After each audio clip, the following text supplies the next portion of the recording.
10 miles deep into a valley like this, your cellular provider disappears. A rolled ankle, a sudden weather shift, or broken gear can leave you entirely cut off from the outside world.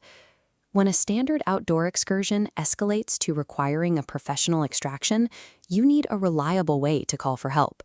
For years, the 100-gram Garmin inReach Mini 2 has served as the industry standard for backcountry safety. The technical promise is straightforward. It uses the Iridium satellite network to provide 100% global coverage and gives you a direct line to Garmin's GEOS coordination center. But you have to pay nearly $400 upfront for the hardware, plus a mandatory monthly subscription. That price point forces us to ask if this specific piece of gear matches your actual outdoor habits. The emergency tech market is highly competitive right now. Modern smartphones now ship with free native satellite SOS features built directly into the operating system. We are a long way from the days of renting bulky hardware with a massive antenna just to send a text. This flowchart maps what happens when you leave cell coverage, branching into 3 reasons people buy these devices: emergency SOS, family texting, or navigational backup. But no single piece of hardware satisfies convenience, independence, and cost equally. To figure out if you should buy the Mini 2, we have to strip away the marketing hype. We need to see if you will actually use its robust features, or just pay a premium for capabilities you don't need. The defining physical trait is its hardware independence. It has a built-in screen and physical directional buttons, meaning it functions entirely on its own. If you slip on a river crossing and crush your phone against a rock, you still have a working SOS button, compass, and two-way messaging. This chart plots how a Mini 2's features perform, measuring user effort against emergency impact. Typing a custom message means scrolling through the alphabet using 4 side buttons. The effort is high, making it completely impractical for anything other than a critical update. Even if you bypass the hardware buttons and pair the device with your phone via Bluetooth, you still have to wait. Depending on tree cover, a satellite text takes between 30 seconds and 3 minutes to send. Competitors like the Zoleo handle casual texting much better.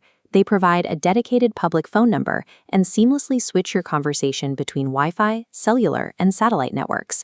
Because of that friction, the Mini 2's physical interface serves best as a worst-case scenario insurance policy. It is not designed for casually chatting with friends from the trail. Where the Mini 2 separates itself from cheaper messaging-only pucks is its standalone navigational software. If you are walking through dense forests, unmarked snowfields, or uniform dunes like these, losing your sense of direction is a high-probability risk. The Mini 2 includes a feature called TrackBack. It automatically records your route by dropping digital breadcrumbs, allowing the device to actively guide you back to your exact starting point.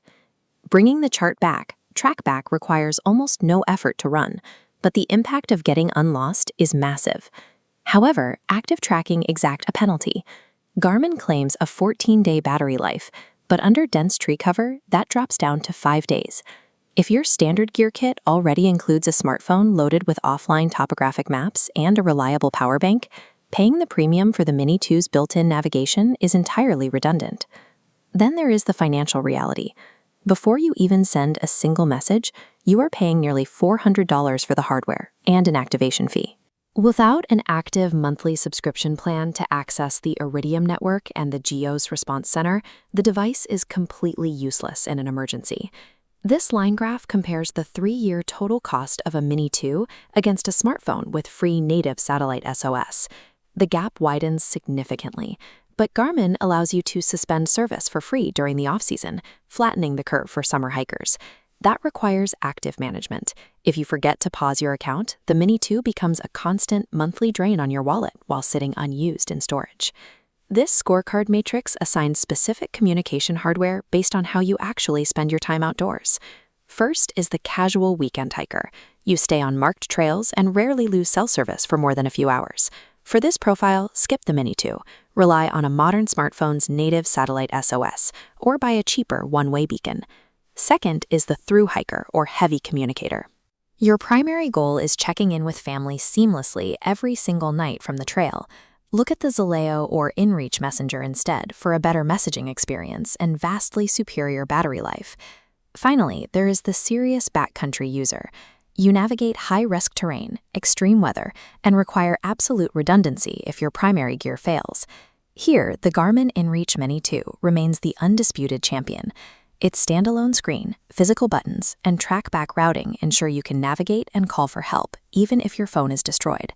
You do not buy the Mini 2 because it is convenient for texting. You buy it because it is an uncompromising wearable insurance